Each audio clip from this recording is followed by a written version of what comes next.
என்னென்ன நீங்க ஆசைப்படுறீங்களோ எழுதி வச்சுக்கோங்க. துலாம் ராசி நேயர்களே, எழுதி வச்சுக்கோங்க. என்னென்ன நீங்க ஆசைப்படுறீங்களோ அந்த அத்தனை ஆசையும் நீங்க நினைக்கிறப்ப உங்களுக்கு கிடைக்காது. இது உங்களுடைய தலை விதி.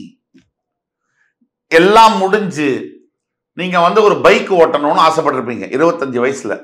50 வயசுல தான் அந்த பைக்கை நீங்க ஓட்டுவீங்க. ஆனா அப்பயும் நீங்க விட மாட்டீங்க. தலையில பெயிண்ட போட்டுட்டு சும்மா மிராஸ்டார் மாதிரி வண்டி எடுத்து வெறப்பா போடுற சட்டையை வச்சு ஓட்டி புல்லட்டை ஓட்டி உங்க ஆசையை நீங்க தீர்த்துக்குவீங்க. ஆனா 25 வயசுல தீர்க்க முடியாத அத்தனை ஆசையையும் 50 வயசு 45 வயசுல தான் நீங்க தீர்த்துக்குவீங்க. இது உங்களுடைய தலைவிதி. அதே மாதிரி நிறைய சொத்து சேர்க்கிறது, நகை போட்டுக்கிறது, இதெல்லாம் 45 வயசுக்கு மேல உங்களை தேடி சேரும். இது ஒண்ணு. அடுத்தபடியாக உங்களுடைய 8ஆம் இடம் என்று சொல்லக்கூடிய ரிஷபராசிக்கு உங்கள் ராசிநாதனே அதிபதியாக வருவதனால் இது ரொம்ப ரொம்ப ரொம்ப முக்கியமான தலைவிதி. துலாம் ராசி நேயர்களே, உங்களுடைய ஆயுள் காலத்தை நீங்கள் தீர்மானிக்க முடியும். இது தெய்வத்துடைய விதி. இது தெய்வம் உங்களுக்கு கொடுத்த சக்தி. உங்களுடைய ஆயுள் காலத்தை நீங்கள் தீர்மானிக்க முடியும். எப்படி சொல்றோம்? உங்கள் ராசிநாதனே உங்கள் ஆயுள் ஸ்தானத்துக்கு அதிபதியாக வருவதனால் நீங்க நினைத்த வருடங்களுக்கு வாழ முடியும். சராசரியா துலாம் ராசியில் பிறந்தவர்கள் 65 75 வயசு ரொம்ப நார்மலா வாழ முடியும். இதுக்கும் கம்மியா நீங்க ஏதாவது வியாதிகளை டெவலப் பண்ணிருக்கீங்க அப்படின்னா உங்களுடைய பிறப்பு ஜாதகத்துல இருக்கக்கூடிய பாயிண்ட்ஸா தான் இருக்கணுமே தவிர இயற்கையில் ஜெனரல் பொதுவாக உங்களுக்கு வரக்கூடியதாக அந்த மாதிரியான விஷயங்களா இருக்க முடியாது. அதற்கு அடுத்தபடியாக துலாம் ராசி நேயர்களுக்கு 9ஆம் இடம் என்று சொல்லக்கூடிய மிதுன ராசிக்கு புதன் பகவான் அதிபதியாக வரார். அவரே 12ஆம் விரயஸ்தானத்துக்கும் அதிபதியாக 12இல் உச்சம் பெறுகிறார். இது ரொம்ப முக்கியமான ஒரு இடம். துலாம் ராசி நேயர்களுக்கு எது கிடைத்தாலும் பணமோ பெயரோ புகழோ எந்த வழியில் வந்ததோ அதே வழியில் விரயமாகக்கூடிய வாய்ப்பு என்பது இருக்குன்னா நீங்க ஜாகிரதையா இருக்கும். வேகமா வந்தால் நிக்காது, பொறுமையா வந்தால் நீங்க அதை தக்க வச்சுக்கணும். பணம், பேர், புகழ், உறவுகள் எல்லாமே. இன்னொரு தலைவிதியை நான் சொல்ல போறேன்.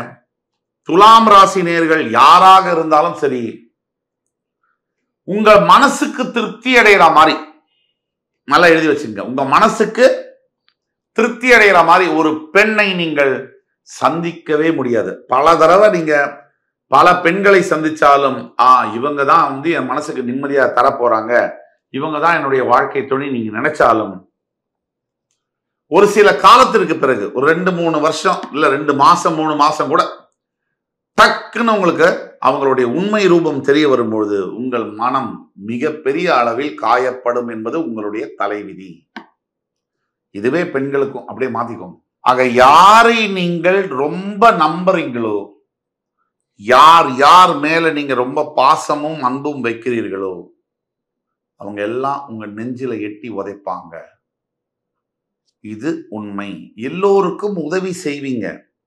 நீங்க யாருக்கு ரொம்ப பிரியமா இருந்து உயிருன்னு நினைச்சு உதவி செய்றீங்களோ அவங்கெல்லாம் உங்களை அதுவா கூட மதிக்க மாட்டாங்க. இதுதான் உண்மை.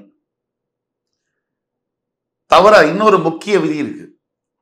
நீங்க எந்த தொழிலை செய்தாலும் அந்த தொழிலை மிகப்பெரிய மாற்றங்கள் நடந்து கொண்டே இருக்கும். ஒண்ணு அந்த பிரான்ச்சஸ் மாறிட்டே இருக்கும், இல்ல அந்த தொழில் தன்மை மாறும், அந்த தொழிலுக்குள்ள இண்டஸ்ட்ரிக்குள்ள மிகப்பெரிய சேஞ்சஸ் வந்துகிட்டே இருக்கும். நீங்க இடம் மாறிட்டே இருப்பீங்க, இல்ல அந்த தொழிலை செய்கிற விதத்துல ஏதோ மாற்றங்கள் என்பது தொழில் ஜாபாக இருக்கட்டும் கெரியராக இருக்கட்டும் நிறைய மாற்றங்கள் என்பது உங்களுக்கு உண்டு. வருமானம் வரக்கூடிய இடத்தில் சீரான வருமானம் துலாம் ராசி நேயர்களுக்கு வர வாய்ப்பே இல்லை. இந்த மாசம் 10 லட்சம், அடுத்த மாசம் 1.5 லட்சம், அதுக்கு அடுத்த மாசம் 20 லட்சம், அதுக்கு அடுத்த மாசம் 50,000, அதுக்கு அடுத்த மாசம். இதுதான் ஒரு எடுத்துக்காட்டுக்கு சொல்றேன், இதே அப்படியே எடுத்துக்கணும் இல்லை. ஃபிளக்சுவேட்டிங் இன்கம் இருக்கும். மேல போறதும் பினான்சியலா திருப்பி கீழே வர்றதும் எல்லாத்தையும் விற்கிறதும் திருப்பி கஷ்டப்பட்டு வாங்குறதும் இந்த மாதிரியான அமைப்பில் தான் இருக்கும். எல்லாத்துக்கும் மேல தூங்கும் போது கூட துலாம் ராசிக்கு ஏதோ மைண்ட்ல ஓடும். அத லைட் ஆஃப் பண்ணிட்டோமா, மாவு காய வச்சுட்டோமா, நாளைக்கு ஆபீஸ்ல இந்தந்த வேலை இருக்குமா, இந்த மாதிரியான அமைப்புகள் துலாம் ராசி நேயர்களை மிகவும் துலாம் ராசியில் பிறந்தவர்களுக்கு தூக்கம் என்பது மிக கடினம். தூக்கம் வருவது, நிம்மதியாக தூங்குவது என்பது மிக கடினம். அதே மாதிரி சில விஷயங்களை பப்ளிக் ஃபோரத்தில் என்னால பேச முடியாது. ஒன்றுக்கு மேற்பட்ட அஃபயர்ஸ் இருக்கக்கூடிய வாய்ப்பு நிறைய இருக்கு. துலாம் லக்னம், துலாம் ராசியில் பிறந்தவர்களுக்கு இருக்கிறது. இந்த விஷயம்தான் முக்கியமா நான் பேச விரும்புறேன்.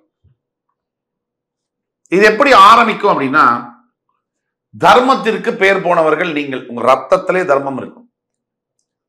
ராவணனுக்கும் ஹனுமாருக்கும் ஒரே வித்தியாசம்தான்.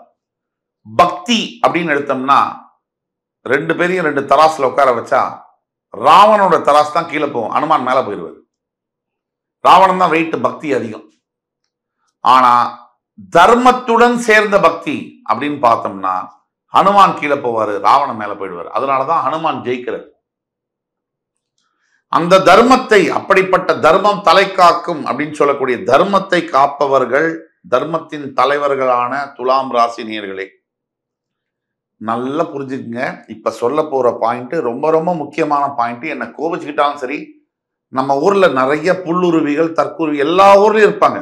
அந்த மாதிரி இந்த ஊர்லயும் இருப்பாங்க. இந்த உடம்புலயே இருக்கு. கெட்ட பாக்டீரியா, நல்ல பாக்டீரியா நமக்குள்ளே இருக்கு.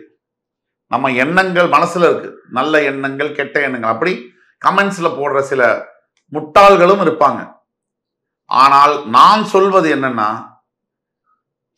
தவறான கமெண்ட்ஸ் செய்யக்கூடிய முட்டாள்களுக்கு ஒண்ணு அறிவு இல்லாத குறை இருக்கு. புரியுதுங்களா?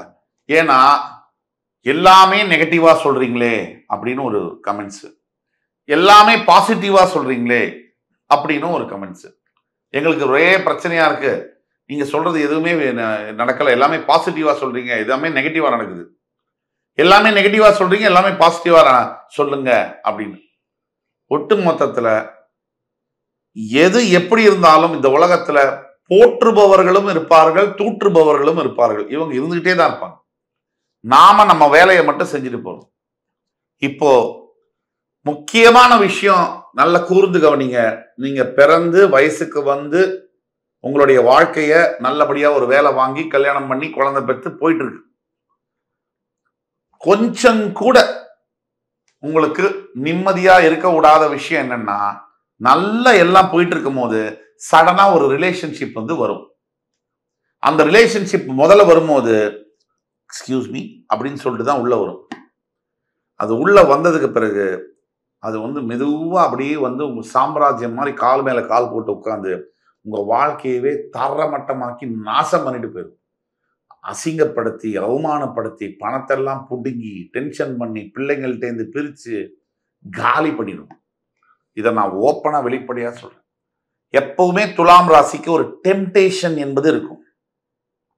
அந்த டெம்டேஷன் காரணமாக சற்று கொஞ்சம் நீங்க மற்ற ராசிகளை நிறைய பாத தவறுனாலும் காப்பாத்தி பொழைச்சுக்குவானுங்க. நீங்க சனி பகவான் உங்கள் ராசியில் உச்சம் பெறுவதனால் நீங்க கொஞ்சம் கூட பாவம் செய்யறதுக்கு நீங்க முற்பட்டீங்க அப்படின்னா சனி மற்றவங்களுக்கு கொடுக்குற தண்டனையோட உங்களுக்கு 10 மடங்கு கொடுப்பார்.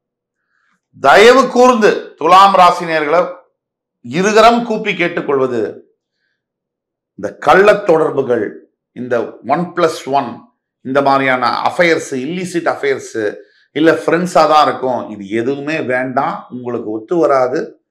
தவறி நீங்க அந்த பாதையில ஒரு ஸ்டெப் எடுத்து வச்சீங்கன்னா கூட உள்ள வேக்யூம் மாதிரி இழுத்துக்கிட்டு உங்களை அப்படியே காலி பண்ணிடும்.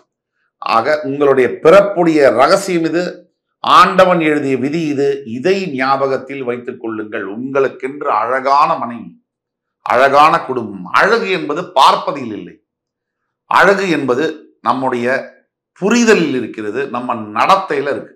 அதை நீங்க மனசுல வச்சுக்கிட்டு செயல்படுங்க. அடுத்தது எதை எதிர்பார்க்கலாம்? முக்கியமா உங்களுடைய வாழ்க்கை துணை கிட்ட இருந்து அன்பான வார்த்தை, புரிதல், இதை எதிர்பார்க்க முடியாதுன்றதை எதிர்பார்க்கணும். 2, எதை எதிர்பார்க்கலாம்? உங்க குழந்தைங்க கடைசி காலத்துல உங்களை காப்பாத்துவாங்க அப்படிங்கிறத எதிர்பார்க்க வேண்டாம். எதை எதிர்பார்க்கலாம்? நீங்கள் எந்த தொழிலில் இருந்தாலும், எத்தனை பாவங்கள் செய்திருந்தாலும், ஒரு 55 வயசுக்கு மேல ஆன்மீகத்தில் உங்களுக்கு மிகப்பெரிய அளவில் ஈடுபாடு வரும் என்பதை எதிர்பார்க்கலாம். எதை எதிர்பார்க்கலாம்? எவ்வளவு கஷ்டம் நீங்க சின்ன வயசுல ஏழையா, பரம ஏழையா, குடிசையில பிறந்தா கூட உங்களுக்குன்னு சொந்த வீடு நீங்க வாங்குவீங்க, செட்டில் ஆவீங்க, லட்சம் கோடி கணக்கில் நீங்க சம்பாதிப்பீங்கிறத எதிர்பார்க்கலாம்.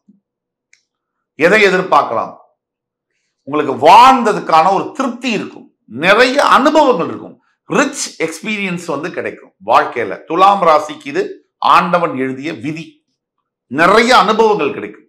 இதை எதிர்பார்க்கலாம். எதை எதிர்பார்க்கலாம்? ஒரு 60-65 வயசுக்கு பிறகு மிகப்பெரிய மேஜர் டிசீசஸை எதிர்பார்க்கலாம். 60 வயசுக்கு மேலேயே எதிர்பார்க்கலாம். மற்றவங்களுக்குலாம் 70 வயசுல வரும்னா மேஜர் டிசீசஸ், முதுமை காரணமா வர ஜெனரல் டிசீசஸ் இல்லை. அப்ப உடல்ல கவனமா பார்த்துக்கணும். நேரத்துக்கு சாப்பிட்றதுங்கிறது துலாம் ராசிக்கு அது வாய்ப்பே இல்லை. கண்டதை சாப்பிட்றது, வெளியில போய் கண்டதை சாப்பிட்றது, கண்ட நேரத்துல தூங்குறது, இந்த பழக்கத்தை மாற்றிக்கொள்ள வேண்டும். மிகப்பெரிய வியாதியை நீங்கள் எதிர்பார்க்கக்கூடும். கடைசியா எதை எதிர்பார்க்கலாம்னா, ஒரு 60 வயசுக்கு மேல மனசுல ஒரு திருப்தி, ஒரு கண்டென்மெண்ட். ஆஹா, இந்த வாழ்க்கையை நம்ம வாழ்ந்தோம்டா அப்படிங்கிறத நீங்க எதிர்பார்க்கலாம் அனுபவத்தினால. அடுத்தது ரெமெடிஸ், தீர்வுகள் என்ன?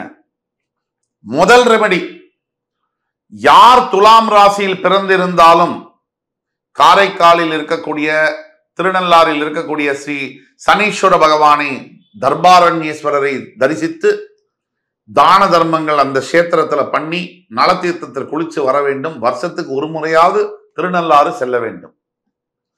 2, மயிலையில சுக்கிரனுடைய கோவில் இருக்கு, சுக்கிரீஸ்வரர்னு, அந்த கோவிலுக்கு சென்று வருவது அவ்வளவு நல்லது. 2. 3, தினமும் பரமசிவன் ஈஸ்வர பெருமானை நினைத்து ஓம் நம சிவாய நம, இந்த மந்திரம் இது ஈஸியானது, இதை சொல்லு 108 முறை தவறாமல் சொல்ல வேண்டும். குளிச்சு விட்டு சுவாமிக்கு விளக்கேற்றிட்டு சொல்லுங்க. தியானம் செய்ய வேண்டும். தியானத்தை தவிர்க்கவே கூடாது. 5வது ரெமெடி, யார் கேட்பீங்களோ கேட்க மாட்டீங்களோ எனக்கு தெரியாது, ஆனா சொல்ல வேண்டியது சொல்றேன். கண்டிப்பாக மாமிச உணவை துலாம் ராசினியர்கள் தவிர்ப்பது மிக மிக நல்லது. அதே மாதிரி 5வது பாயிண்ட், மது அருந்துவதை துலாம் ராசினியர்கள் மற்ற ராசிக்காரங்களை பத்தி கம்பேர் பண்ணாதீங்க, நீங்கள் தவிர்ப்பது மிக மிக உங்களுக்கு நல்லது. கடைசியான விஷயம், தேவையற்ற உறவுகள். என்னுடைய கணவன், என்னுடைய மனைவி, அவங்க தான் எனக்கு உலகத்துல அழகோ அழகில்லையோ, என் குழந்தைங்க, என் ஃபேமிலி இப்படின்னு இருக்கிறது தான் உங்களுக்கு சேஃப். அதாவது டெவிலுக்கு தப்பிச்சு மான்ஸ்டர் கிட்ட மாட்டின மாதிரி ஆயிடும். தயவு செய்து, அதாவது known devil is better then an unknown angel என்று சொல்வதற்கு போல, நீங்கள் உங்கள் வாழ்க்கையில் ஒரு கேரக்டரை விட்டுட்டோம்னு சொன்னா திருப்பி பிடிக்க முடியாது. தர்மம் உங்க ரத்தத்தில் இருக்கக்கூடியது, அதை மட்டும் ஆப்போசிட்டா போகாதீங்க. ரத்தமே உங்களுக்கு ஆப்போசிட்டா வேலை செய்ய ஆரம்பிச்சிடும். என் உயிரினும் மேலான துலாம் ராசி நேயர்களே, இந்த வீடியோ உங்களுக்கு கண்டிப்பாக பிடிச்சிருக்கும் நம்புறோம். இதை விட இன்னும் அருமையான தகவல்களுடன் மறுபடியும் உங்களை சந்திக்கும் வரை உங்களிடமிருந்து விடைபெறுவது உங்கள் சுபாஷ் பாலகிருஷ்ணன். நன்றி, வணக்கம், வாழ்க வளமுடன்.